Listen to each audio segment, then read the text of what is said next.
everyone, and you are very welcome again. Now, we are very, very lucky today to have with us a lady who is as long a singer as I am and who has done so many things in her life. She's so adaptable.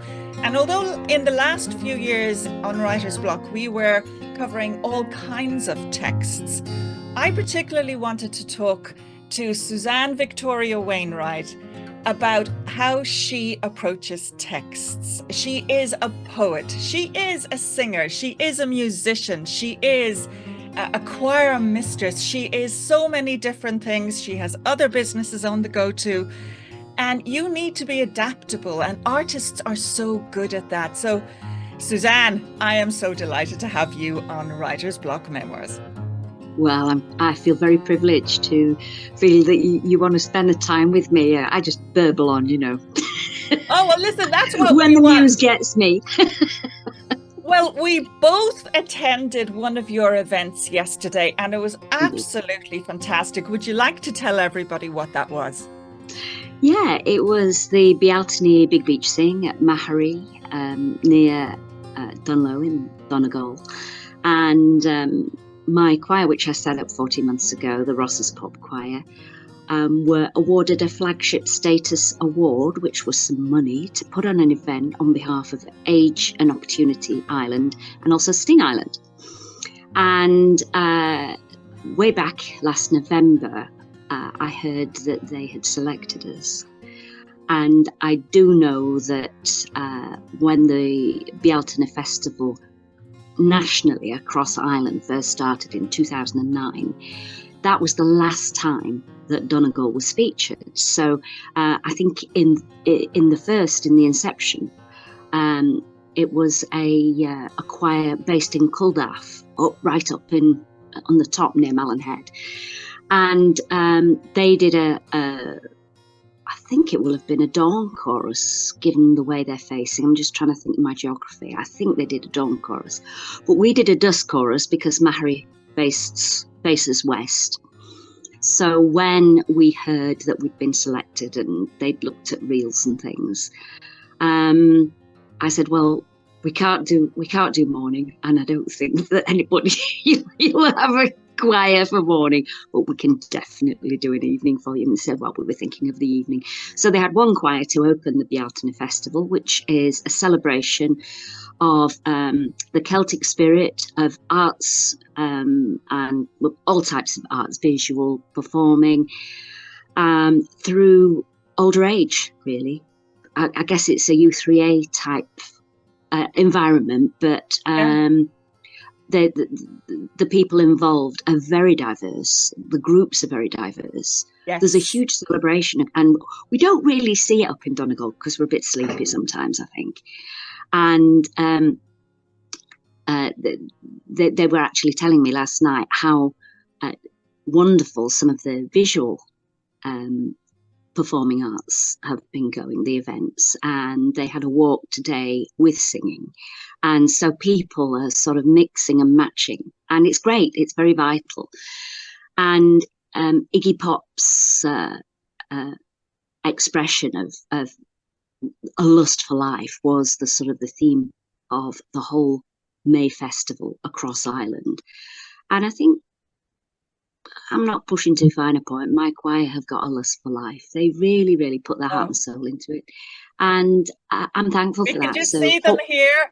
We have you in action there, and we have the choir who are, I am so impressed with this choir, but I'm not surprised that they're as good as they are, Suzanne, because you as a singer, you know exactly what buttons to push and how to bring them out and really get their energy going.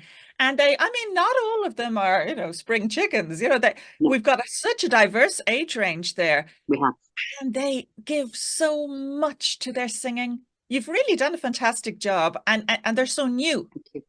And brought them so far. The ethos was really that they join without any experience, no reading experience, and they don't have an audition. They just come along, they suck it and see if they like it. They stay with us, and if they don't, it's no hard feelings. I'll still see them at the supermarket and say hello. The essence, I think, is that we all come together for an hour for friendship and for singing, and all walks of life, all sort of home situations. Youngest member is 34, oldest member is my mum, who's 94. And I'm Yes, reckoning that she's the oldest choir member in Donegal. She has to be. She has to be. And I mean, she's and I didn't get to talk to her yesterday, and I was really sorry about that, because I could hear her voice when I was trying to do a little bit of footage, and I have to say, I could hear her voice so incredibly clearly. I just put up a little photo of her there. I mean, she's quite amazing. Really, that was a few weeks ago. Absolutely. Was it? And I think that what she's done, because they say, and if you don't, her name again, her full name again, Suzanne. Jean Wainwright.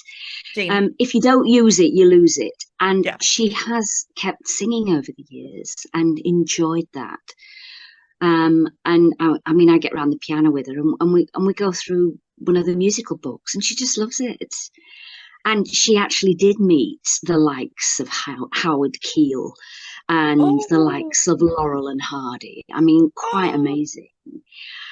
Because they used to tour England when we had, a full throng of working theatres, and they weren't just touring venues. So Leeds was very well placed. It had 4 theatres at one point. And the Empire is now the site of Harvey Nicks and the Victorian Quarter in Leeds. Yes. So she actually, the Victorian archway, which is all tiled, is still there, and you can see it. And she used to say to me as a kid, when we used to go shopping, because the Victorian Quarter was renovated around about the 90s, and it's actually an innovation of Frank Matcham, who also he designed Liverpool Street Station in London, the Albert Hall, and Brighton Pavilion. He was a fantastic architect, and he did the first shopping mall in the whole of the world. And he cited it in Leeds, which was a very important Victorian town. Yes. And it became a university town when the university was built. But before that, it was, before its city establishment, it was a wall town. So she used to take me up the streets, and we were near the Empire, and she'd say, "I can smell the grease paint here." Yes. So she always tried, I think, to open me up to the delight of theatre and the performing arts from a very early age. And I think that's where I got the bug, really, to be honest. Absolutely. I'm pretty sure it must have been. I mean, it is an amazing city. Leeds is fantastic. I know Leeds quite well. In fact, I used to live in it when I first moved back from Spain. It was to Yorkshire, so it was a city that I used to travel to, and York as well, another city. Really, they value the arts though up there, don't they? The brass bands as well up in Yorkshire. I mean, it's always been in the heart and soul of the communities. It has, and it's a very warm heart.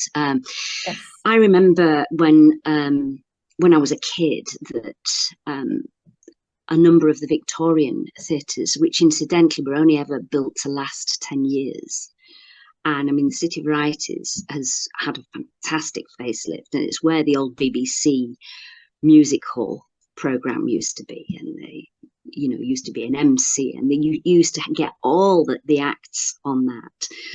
Tommy Cooper, Eric, and Ernie, and Ernie Wise, Bruce Forsyth has appeared there, Barbara Windsor.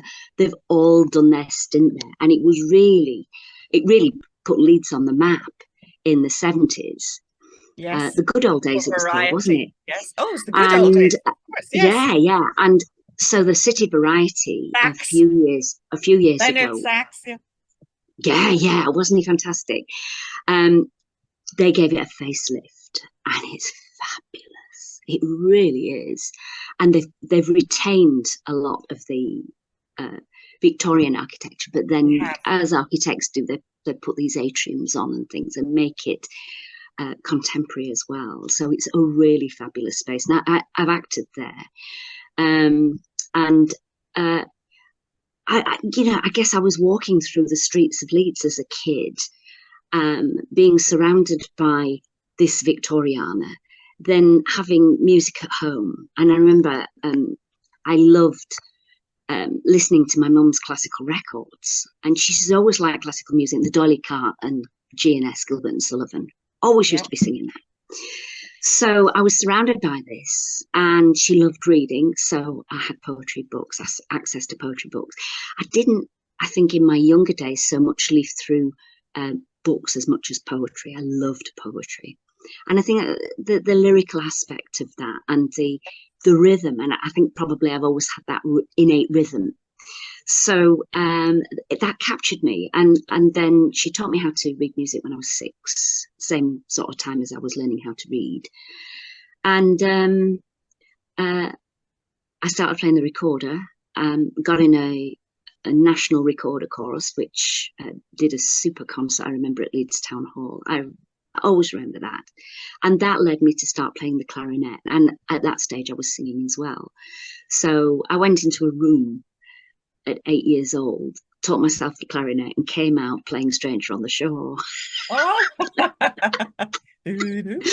So, went into as you do, you go into the school orchestra, and then going into grammar school, I'd already had a few years playing. So I was seen as sort of the above average, the G&T type student who had a particular specialist thing, and mine was music. Yes. So I just went on really singing and playing alongside each other, really half and half. And until I got the bug for acting, which was at about 14, and I saw this musical. And again, my mum had been playing Carousel. Oh, yes. Sound of Music, she loved. South Pacific. Those were the things that she would play. And it wasn't so much, of course, on television, because television wasn't full-time, and people forget that it wasn't full-time, and it wasn't 24/7. And so you didn't tend to watch stuff like that on the telly, and I didn't watch videos. I listened, and I think that helps your musical ear a lot. Yes. So very good point. Very good point. Yeah, absolutely. And I think as well with writing and with poetry, again, it's a musical ear. It's yes. An internalization of those words, So 14, I was totally captivated. And up until then, I was going to go to the Royal Academy of Music, and I was going to study the clarinet and voice. And I just got bitten by this. Wow, you can do all you want. You can do a bit of acting, do a bit of singing, and have a ball on stage. So I did a number of performances as a young teenager, and then went on into A levels and did my theatre and drama A level by doing a performance of My Fair Lady. And we also did a Greek tragedy and Lysistrata, which was hilarious. And then, which is where I appeared at the Leeds Drama Festival when I was 17. And my birthday's right at the end of the year, so I was 17 for most of my school life, if you like. Yes. Yeah. Yes. Because I turned 18 as I left. But the Leeds and Drama, the Leeds Drama Music Festival, that had a range of different activities. One of which was from our school, which was called Zigga Zagga. And it was sort of a play about a young man who's crazy on football. And I was Mrs. Felton. I was his mother. And in those days, I was very slight. I'm not quite as slight as I was in those days. And a very skinny body. So I remember getting into the part, bouffanting my hair up, having these long dangly earrings and false eyelashes and lipstick slard all over my mouth, and this rubber sort of Mrs. Doubtfire prosthetic to give me all the curves. And then my mum said, I've got an old, do you remember the old crocheted mini skirts and mini dresses? Well, she had a pink crocheted mini dress. And I thought that's perfect because, you know, with the fishnet tights and the mini dress, and this prosthetic which I'd made cushion foam. I managed to look quite barrel like. And she was very loud, very cockney, and it was a lovely caricature to play as a young actress. And that's actually when I started singing. I know you were singing at Bunratty. I was singing at medieval banquets just south of York, and did that for 5 years. What was that at this particular point? Yes, it was. Did you go straight into that? I started at 17, so I was still doing my A levels and went through to being 22. And it actually went bankrupt. Otherwise, I'd have probably still been there. I loved it. It was great, and I got my equity card through that. So yes, so did I. I got mine through Bunratty as well. It was really quite, but the demands. I know. I'm sure it was the same for you. The demands of, you know, maybe 2 shows a night. It was for us 2 shows a night, but nightly, certainly nightly performances. And you didn't know who was going to come in your door, and you had to carry the part right through. Yes. The time it started right through. You were acting even when you. Well, we weren't 5 days a week. We were basically Friday, Saturday, Sunday. So it was manageable when I was doing exams and then doing my degree. And essentially, I mean, I was a very fortunate student because my parents weren't wonderfully wealthy, and were delighted when I got a full maintenance grant, all my fees paid. So I actually was able, so I was actually able to keep the money that, you know, I earned on a part-time basis, and that just gave me a little bit of ease as a student, which was great. Yes. It didn't mean though that I didn't party. I think there was a paucity of partying because I was helping other people to party. Oh dear. I can imagine what some of the voice coaches would have been saying. Well, the interesting thing is that there were 1 or 2 of us, and there was 2 or 3 professional singers from the BBC Northern Singers. So I felt very privileged to watch them, because they were the ones that did the solos. I was just still learning, and to watch them and be able to say, you know, I sing with those people, and I'm learning all the time. Yes. And the wonderful thing about music and about art is that you learn from your peers. Yes. And you're a bit like a magpie. You steal from them, and you make it your own, and then that becomes your craft, and you pass it on. You know. Yes, exactly. And did you ever feel at the time that you would be doing what you are doing now?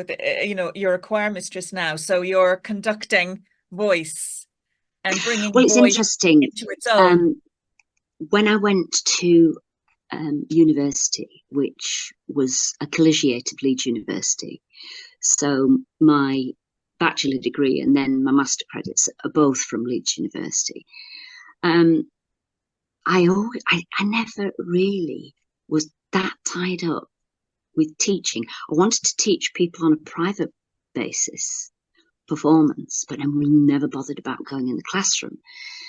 And if you remember early 80s, there were a lot of teachers' strikes, and a lot of my associates and friends went into teaching and very quickly came out of teaching.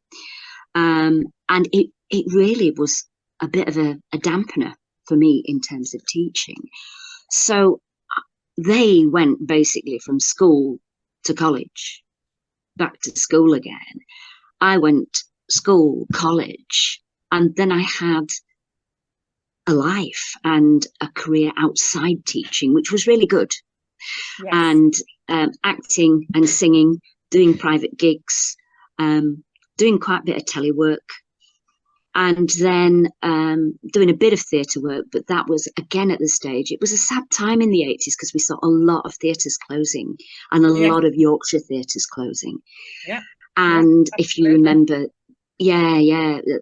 times were hard. Theatres were going dark in the summer, and then they were going dark completely. They were resurrected by making them into touring venues. So I came in a bit too late, if I'm to be honest, if I wanted to be a jobbing actor, because the pathway was that you would apply to the Octagon or the Crucible in Sheffield, places like that, and you would apply to be an ASM, and if you had a skill like singing or dancing, you would put that and they would take you on. You'd learn your stagecraft, you'd work up to be stage manager, and then if you wanted to be in front of the curtain, you could be, and you became an actor. If you wanted to remain as part of the production team, you'd probably work your way up to being a director or a producer. And I'd done, as my third year in college, I'd done production and directing, and really, really enjoyed it. I really enjoyed making those decisions, and studied things like Alan Ayckbourn, mixed doubles, fabulous set of plays, little plays, playlets probably you would call them, and then things like Hedda Gabler, really, really such a diverse range, from Brechtian to just a hoot, to just pure comedy. And I guess if I'd been a few years older, I'd have got into somewhere like the Octagon and been an ASM and had a different pathway through my career. But I wanted to stay in Yorkshire. By that stage, I was married, and all the theatres were closing, and I thought, oh God, what am I going to do? So I sort of deviated a little bit. I was part-time doing my performing arts, and part-time actually doing some charity work, and that was using sort of my communication skills, I guess. And so I was organising events for charities. It didn't pay a lot. So is this the point at which you went into event management? Is that it is the really first foray into it? Yeah. Point? I took days off when I got telework or film work. Worked with the great John Thaw, fabulous. Actually worked on Glory Boys with Rod Steiger. So I've met some amazing actors in my time, and been able to watch them and been very humble, because I was just a little person in the corner watching them do their art. And I think I realised probably by the time I was 27, 28, that unless I based myself in London and really stayed away from home and did something that would allow me to go to loads of auditions, I wouldn't get anywhere. And I did actually do an audition for the Palace Theatre in Manchester for Pirates of Penzance with Paul Nicholas, and I got the job. And then I got a problem. I got a lump in my breast and had an operation. Yeah. You're very young at that point. Yeah. I was 25. And so that actually really knocked my confidence. I thought, crikey, I'm not Superwoman, Yes. And it sort of brings things into perspective, quite down to earth for you, And I probably took 6-8 months to recover from that, and came out of that thinking, well, I don't really want to go down to London, so I'm just going to see what comes about here. And I still had an agent. So I auditioned for the English National Opera and got into the reserve chorus for them, for their Meistersingers. So I did some really interesting little projects, and did private gigs. And then just got to the point where I'd been working with charity to being 34. And I thought, I want something different. I want a more challenging role, and I want something where I can have perhaps a bit more control over my own destiny, if you like. Yes. So I went freelance and got campaign direct for Arthritis Research. Loved doing that, just absolutely adored it. And it allowed me to do a range of events, a tea party at the House of Lords, and launching a rose with Jane Nasher at Chelsea. Really wonderful events. And I was organising them. And I thought, And you hey, are networking and building your contacts. yeah, yeah. And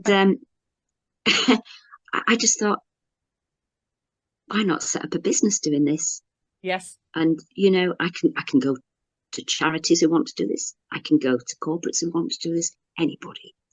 So I set up the business in '96 and did it for almost 10 years, and did 36 concerts a season, going from mid-June to September. And I was doing the event management of the sponsorship and the sort of the icing and the cherry on top. And it started off with a concert at Chatsworth, which I arranged for Arthritis Research. But by then I was a consultant and not, employed by them. And we raised £92,000 net for charity. Oh God, was that a buzz? It really was, yeah. Oh, So I can imagine. I can imagine. So yeah, so the production element of my foundation at college came out, which is funny, isn't it? Life, it really is funny. And at this point, that must have given you huge confidence again, particularly after having had the surgery, etc. So you would have been back. You were back. Yeah, I was back. Yeah, I was back, and it's almost 30 years ago since I did that Chatsworth concert, and I think, God, what was I like 30 years ago? I was absolutely cooking on gas at 35, you know. Yeah. So yeah, it did. It did give me my confidence. And it's funny how things happen, but 9/11 happened, and you say, what has 9/11 got to do with your business? But it contracted the sponsorship business, and it made everyone very risk averse in the events trade. And at that stage, yeah. So by that stage, I was doing a number of different things, including being guest speakers at the events conference at Canary Wharf every year. And so that 9/11 happened. The partners that I was working with that were actually doing the nuts and bolts of the orchestra, they went into liquidation. So suddenly the product that we were putting on stage no longer existed. And I thought, blimey, where do I go from here? And just at that time, I'd done a keynote speech at the event show. And Southampton approached me and said, look, we're doing a tall ships race from Southampton. We're really upping our tourism with Destination Southampton. Would you come and be a consultant for us? So I said, yeah. Of course. Oh, what timing, though. What incredible timing is that? It was because and it's so famous. The tall ships race is so famous. Oh, it was fabulous. And, you know, so I met Sir Robin Knox-Johnson, worked with him.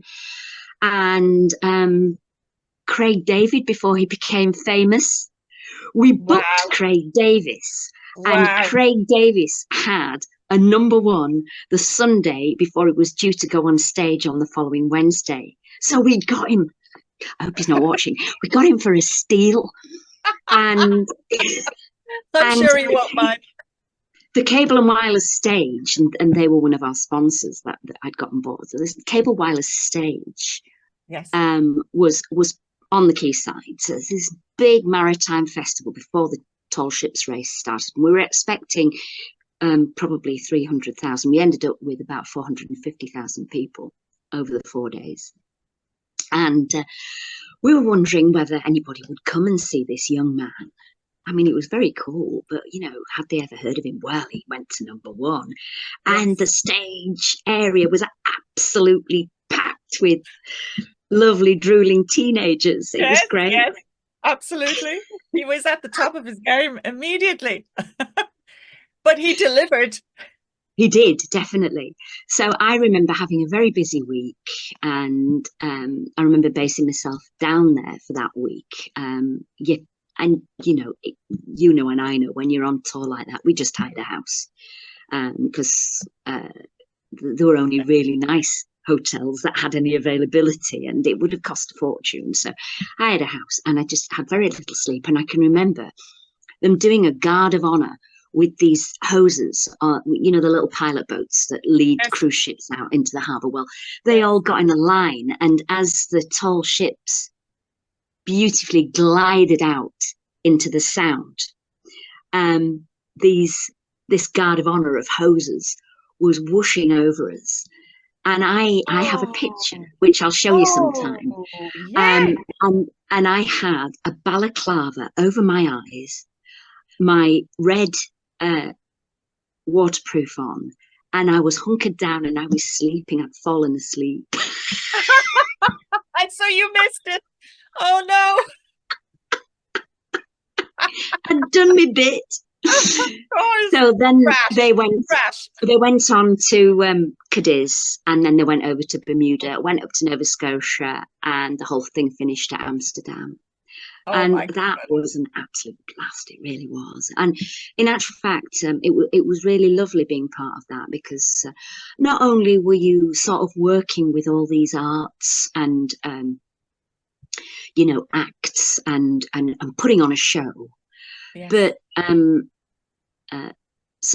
Sir Robin was he was championing it, and I think he'd set up some sort of charity. I can't remember the name of it now, it's a while ago, but it was to help disadvantaged youngsters and to allow them to have the experience of sailing as a sort of a confidence building, character building, something they could put on the CV and say that they'd been part of something very special and they'd learnt some skills that they could take into life.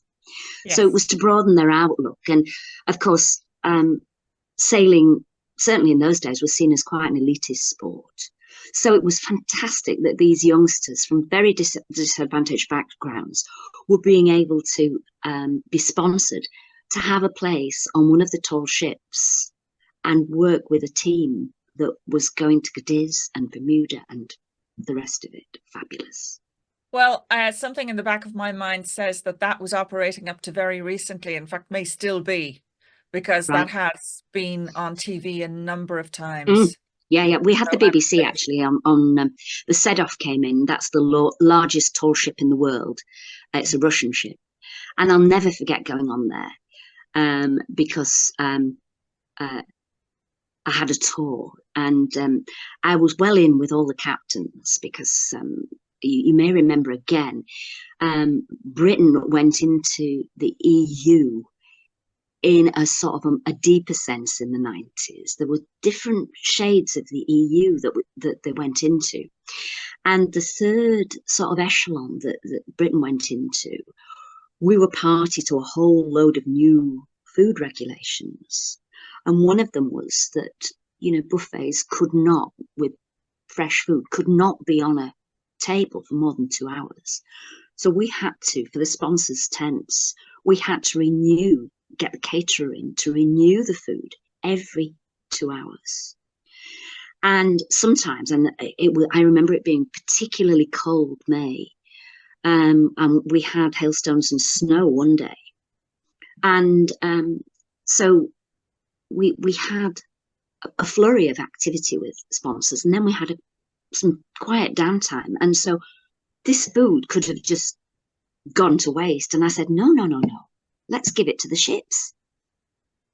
And we went onto the Sedov, and it was full of boy sailors, Russian boy sailors. It was 16 years old, and all they'd seen was cabbage pie. So, now and they're bringing these champions. Oh, they thought their boat had come in. They really did. They thought they'd landed and gone to heaven, ship heaven.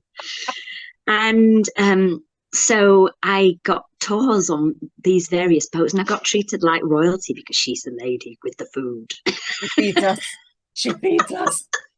Oh my goodness. Oh my goodness. So at this point now, you've got this extraordinary breadth of experience. Yes. You've really been to the top of the mountain when it comes to event management. You know how that works.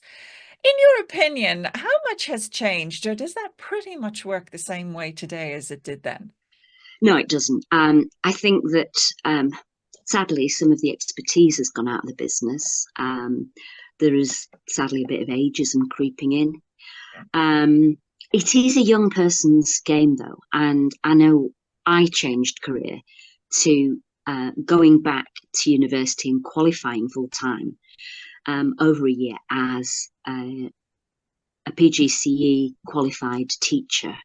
So you can do different sort of levels, as you know. You can just do a QTS, which is a sort of a centred based qualification.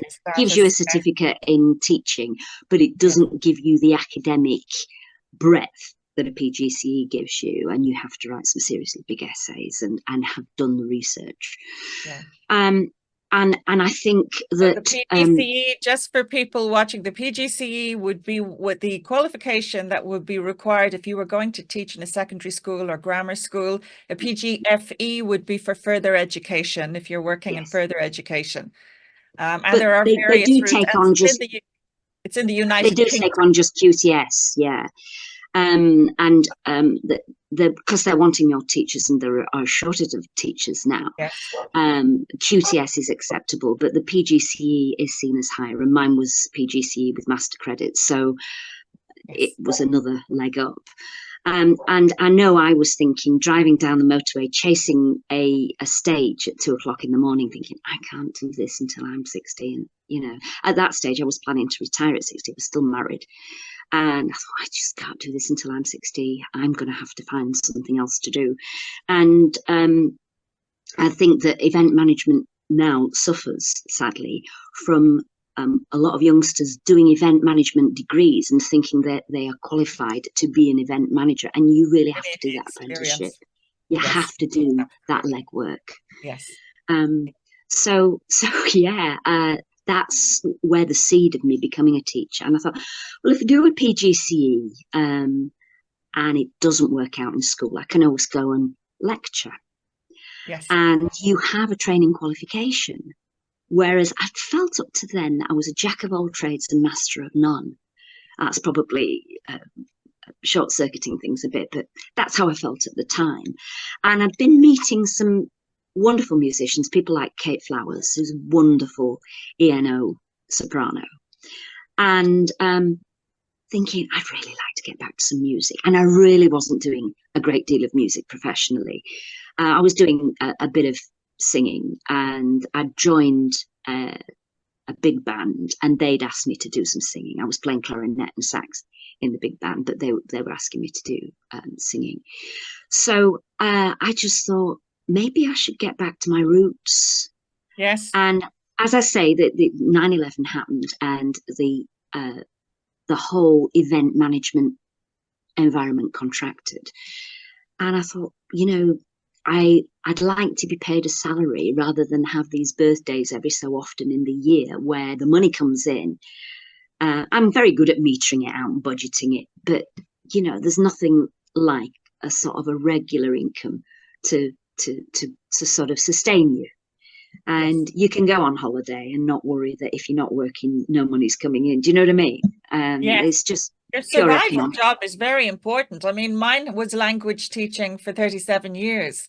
You know, I was a singer, I was a professional singer, but you do have to have a survival job. And it is a pretty logical, what you did was actually very logical, because if you think about it, and some people in the pandemic may understand what I'm about to say, because in the pandemic, something similar might have happened to their brains. When you're performing, when you're an artist, whether you're an actor or a singer, there's a part of your brain that is alive, particularly if you're a stage actor. But if you're like us and used to being in front of audiences, either as musicians or as singers, you are very conscious of the feedback from the audience. You need to stay, your brain needs to stay alive to that. And when you are in front of a class, that part of your brain is exercised, because teaching is a performance art. So, I mean, to some people might think, oh, you know, the two don't go hand in hand. The two very much go hand in hand. You know, you will never be afraid. And some people who in the pandemic who had to pull away from being in front of people started to experience this almost this death, this brain fog. which they might have put down to other things, but actually it was because there was no interaction. So we are all performing. We all are actors. Listening to your story, you were acting in so many roles. You Yes, were yes, performing very in much so so. many roles all the way through your life, and you had that ability. You had that adaptability. And such a strength. And you are now in this particular phase of your life, still fit, still well. There's no reason for the curtain to fall. No, You know, absolutely. you can still keep going. Can I just ask you for a second? You mentioned to me before that it was one side of your family that was from Donegal. Which side was that? Your mother's or your father's? My mum's, yeah. Your mother's. So was Yeah. it her mother? Yes, And where was she from exactly? Donegal town. The Donegal. name was O'Cleric, yeah. So And is then that what led you on back? my grandfather's side, his grandma fled the Great Hunger. Ah, okay. Okay. So So I'm part of the diaspora of Ireland, which is just wonderful. exactly. And actually you've got that on both sides. So what was the prompt to come to, I mean, I get asked this question all the time. For now I'm Mm. asking it. What was the prompt for you to come to Donegal? Well, inevitably, life trundles on, and I think I've had a very varied and exciting life, and I probably wouldn't change that much if I had it again. And that's so far. I'm hoping to live considerably longer. My mum's 94, so I've got another 30 years, hopefully. Fingers Yes, crossed. of course. And you will. But a divorce in 2014. By that stage, I had 8 years experience of teaching, and started working as a music director for a British international school in Bahrain. And it wasn't actually going to Bahrain that broke our relationship. Our relationship was Prior to going that it broke. sideways. Yes. Yeah. Yes. And I think the straw that broke the camel's back was that my spouse at the time said that he wasn't going to come and work full time. He wasn't going to come and live full time whilst I was working. And I thought, actually, that's not negotiable. We've spent a lot of time apart with my business. He was in banking, and he was going up and down to Glasgow and stuff. So there was a lot of time apart. And I saw really my later life and my retirement, if you like. And as I said, I was going to retire at 60, being a time when we could enjoy some travelling and other things. Maybe I was far too whimsical and not level-headed. The reality of it was, and he was older than me, that he wanted me to continue working, and he just involved himself in loads of men's clubs. And I thought, hang on a minute, this doesn't quite compute. And so we parted company, and I then decided to continue working in the Middle East as a performing arts director and music director and head of department. So came home in 2018, having had a really great time working in the Middle East, I have to say. Yes. And my mum had gone through cancer and come out the other side, which was amazing. Really? Dad had passed away at 97, I might add, so he'd had a good innings. Oh. So things had changed, and I came back, and I was going to set the world on fire with all the experience that I had in teaching, and try and work with schools to develop their primary music program. I was secondary trained, but I'd taken on, because I was head of the whole shooting match in terms of what music, so instrumental lessons, development of the curriculum, the whole thing. So I thought I could share this, and I was absolutely crestfallen at the level of cutbacks that had been made in teaching, to the extent where primary music was very poor. And I say that judgmentally, it was. And they were lucky if they got a bit of a sing for half an hour once a week. And it was just not good enough. When I saw what I had been taking children through and how it had brought on their self-esteem, their skill sets, their team management, their negotiation skills, all those things through music and performing arts. And I remember one young Indian boy from a very, very good, quite wealthy family. And we were learning the ukulele as a class group. And I was taking them through this scheme that I'd written to learn the ukulele. And it required sort of a graded level going up of more difficult songs to the point where they did a little performance. And he actually, I thought, right, I've got to put this award together.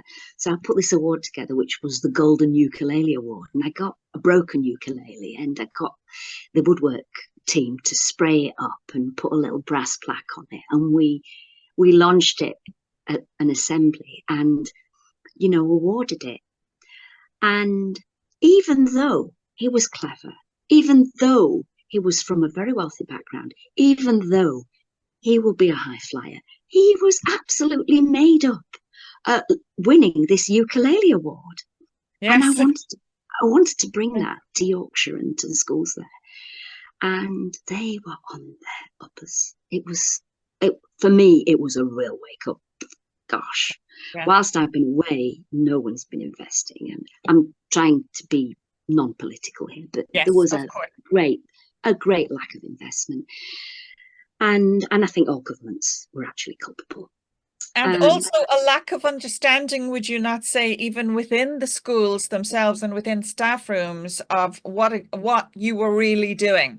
Very much so.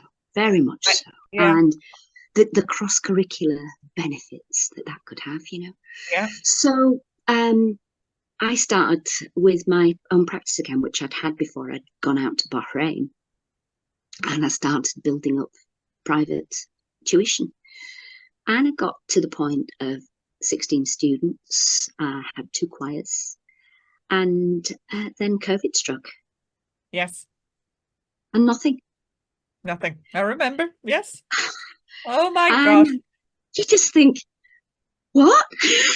Yes. What happened there? You know? Yes. And whilst everybody was reeling, I started writing again. And I'd been writing poems in the 90s and poetry. And I started writing poetry again after a silence, and also short stories. And and it did flow naturally. Did you find that it did? Well, this is what I wanted to ask you, if you would actually share some of your poetry today. Do you mind doing that? Not at all. Not at all. At one stage, I was doing a poem a day. I mean, you throw some stuff away. But I did this. I was inspired by the punk poet, Dr. John Cooper Clarke, and the poem, I Wanna Be Yours. You can be mine. You can be my scalp tickler, soothing all my woes. You can join my chakras from my head down to my toes. You can whisper those sweet nothings, call me day and night. You can share my crossword book and my bedroom light. You can dance that tango with your slick back raven hair. You can whisk me around the floor with feet like Fred Astaire. You can curl your beard with tongs and tweak your tash with wax. You can share my favourite mug and nick my midnight snacks. You can kiss my rosy lips and make my fake tan smearless. You can go by next door's dog and pretend you're really fearless. You can text and TikTok me with all your latest jokes. You can have my stamp collection and my gitan smokes. You can share my Windoline and clean my windowsills. You can buy the bubbly too, but make sure that it's chilled. You can decorate my flat and paint the walls with love. I'll swing on the handlebars whilst you give my bike a shove. You can share my resting place and my coffin too. Just make sure we both fit snug so the lid won't be askew. You can be my wannabe in my life divine. You can be my everything with devotion. You can be mine. Oh my goodness, that's so wonderful. I can just picture Victoria Wood up there clapping and being so happy. I just couldn't help but think of her when I was listening to the way you put it together, and I could see you actually putting it to music. Have you ever thought of Yes, that? I am really influenced by dear Victoria Wood. It's such a shame she left us so Oh, early. so young. Never got the chance to meet her, but I do know people that work with her, and she was fabulous, Oh, so she was inspirational. absolutely fabulous. I mean, could I ask you to do a second one? Do you have a second one there?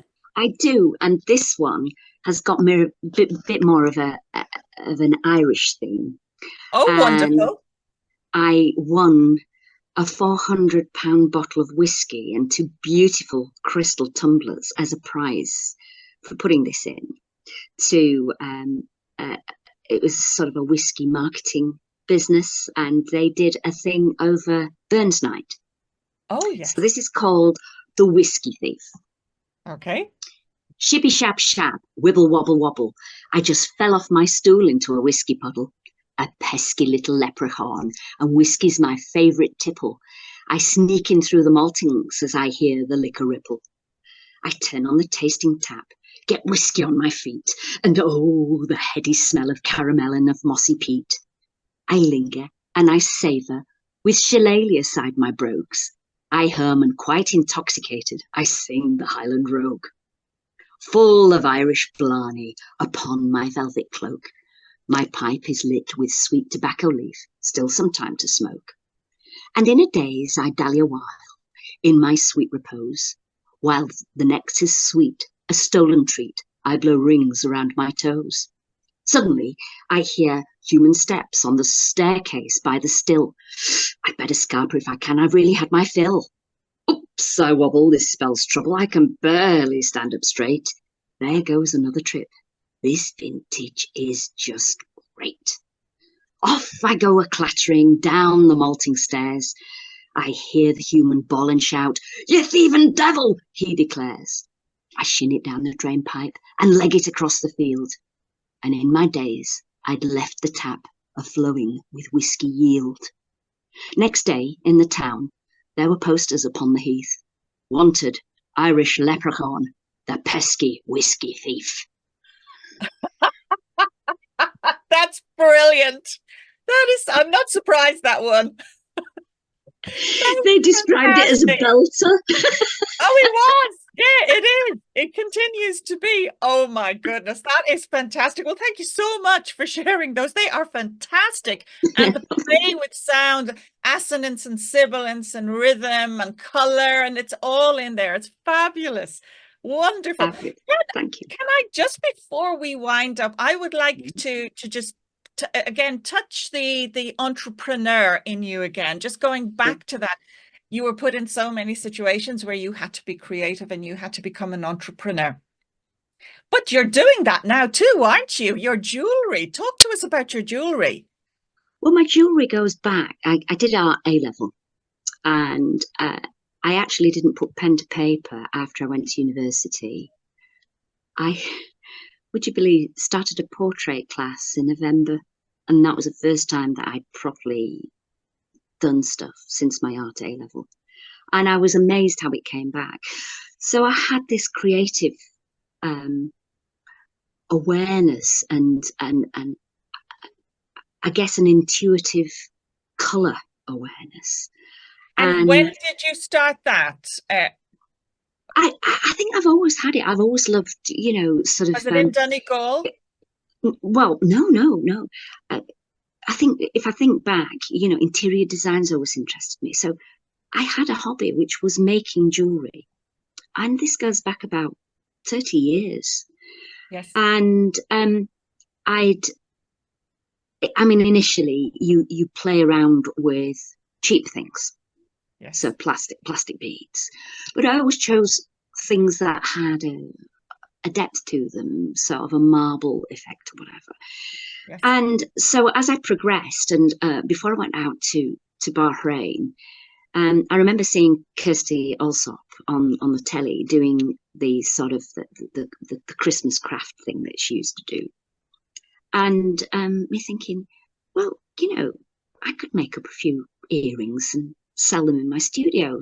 Parents come and they stay, and it's just there on the table. I don't have to push it. It's a very soft sell. And if they're interested, they're interested. If they're not, they're not. So I then sort of schlepped around a few boutiques, and they took a few of my earrings wholesale. So when I came here, I'd had that experience. But during COVID, as I say, all my work disappeared. And I just started getting quite a bit of acting work as an older actor for Sky. And that just, I'd got bookings and it just went sideways. Yes. And I thought, well, we were looking for a house. And so I was still in the UK. I thought I'll just post a few of my creations on my Facebook page. And if I sell happens 10 a month, I'll be quite happy. Yes. And I was making 40 a week pairs. And it just went ballistic. Yeah, it went ballistic. It went absolutely bonkers during COVID. It became a business. I know. And so when we moved here in 2021, I thought, it'll fizzle. I've been doing it 18 months, it'll fizzle. And it hasn't. And it hasn't, no. So now I've got my work in craft shops, and I still have a Facebook page. And every so often I do a sort of a Facebook Live where I sell online. And it's amazing how people still patronize my business. It's fabulous. It really is. And is that mainly people I'm wearing from... You're wearing, yes, absolutely. And we have some here on show. And just give us the name of the company again. It's the Selkie Seat, and Sikhi and Selkie, and that was inspired. I relaunched it last year by Donegal. Before that, it was Fern Jewelry, which you can see FJ on that stand card. Right. And Fern was my grandma Fern, who was Irish. On the other side, yeah. Okay. So there was Fern with an E and O'Clark. So I honoured her really by starting off calling it Fern Jewelry. Yeah. So my goodness. I don't know whether it's just I never do anything to death, and before it dies a death, I get bored and I move on. I don't know what it is.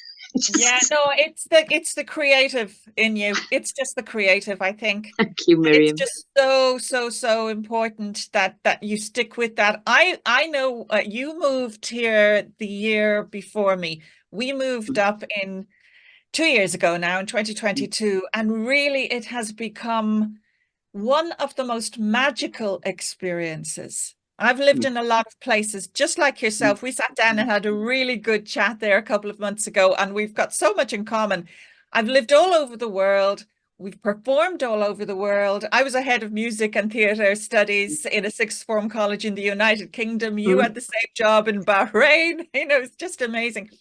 But I think there are some locations, and you get to see this if you've moved to different places often. There are some places where you're meant to be, that have a spiritual connection with you, that are pure magic. And I feel I've come to that place. I think you have too. It's interesting you should say that, Miriam, because I've probably burbled enough, and this is a nice way to close our sort of chatting, whatever you want to call it. Yes. But it's a weird thing. I feel like I've come home a bit. Yes. And whenever I've been doing creative work, or doing writing for lesson plans or whatever, I've always had to have music on. And I am an auditory person, obviously, because I'm a musician. But I've always had to have that busyness of music to help me concentrate. I've come here and I don't need it to concentrate. The stillness and the beauty of and I live in a very beautiful place. And it is mesmerizing, the delight of having that silence. Yes. And I think that's what's helped my writing, to be perfectly honest, as well.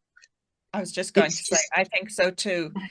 You know, we need the contrast, but really a creative person is alive to that. And you're very alive to that, you know. I It think it is, allows you to be much more in touch. And yes, Ireland especially, I think there is a wonderfulness about the people here. And they yes, have a real connection and a spirit with the earth. yes, And I've yes, picked up on that. yes, And yes. the ocean has its own voice as well. Oh, absolutely. And awesome when it's really stormy, but the majority of the time it's not really stormy. And so you get this tranquility and this unbusyness in your head. And Yes, you are able to bask in it and just open up. And I'm a yes. great believer in listening to yourself. Maybe I'm getting a bit Yeah. esoteric now, but No, but I think it really, you heal. You heal through this. and it's important for the soul. Yes, It's important for the soul. absolutely. Well, Suzanne, I am so delighted you said yes and came on the show. I would love you to do a memoir. I really think you could do this and it would be so interesting. And I'd love to have you on someday when it's written. I hope you I would love to. promise me you'll do it. I Well, think you would I've so so much. many stories in my head, Yes. and my mum's actually told me some stories about when she was in Mayo and the lady and the geese and the peapots. I'll tell you some of those stories. They're hilarious. Well, it would be wonderful to be able to get those stories down now with your mom and really just be able to produce something like that. I'd really look forward to having you talk about that on the show. Suzanne Victoria Wainwright, thank you so much for joining us on Writer's Block Pleasure. Memoirs. You are a star. You are a fantastic woman. You're so inspirational. I know that word is overused, but there are people who actually are, and you are one of those. And I'm delighted to have met you and call you my Well, friend. I'm delighted to meet you, and long may our friendship continue because Absolutely. meeting ladies like you, it just gives me a glow, a lovely glow, same as my choir. Oh, and the choir is fantastic. Please, please, please tell us where people can look for the choir and the performances. Is it Oh, yeah. at Ross's Pop Choir? Yeah, the Ross's Pop Choir. So The Ross's Pop Choir. we have a Facebook page. We have a closed Facebook page for members so that they feel they've got a safe space if they want to talk about performances or whatever, and then, people can't sort of hover and look at what people are saying privately. Well, we'll but we put do up have a all public. those links.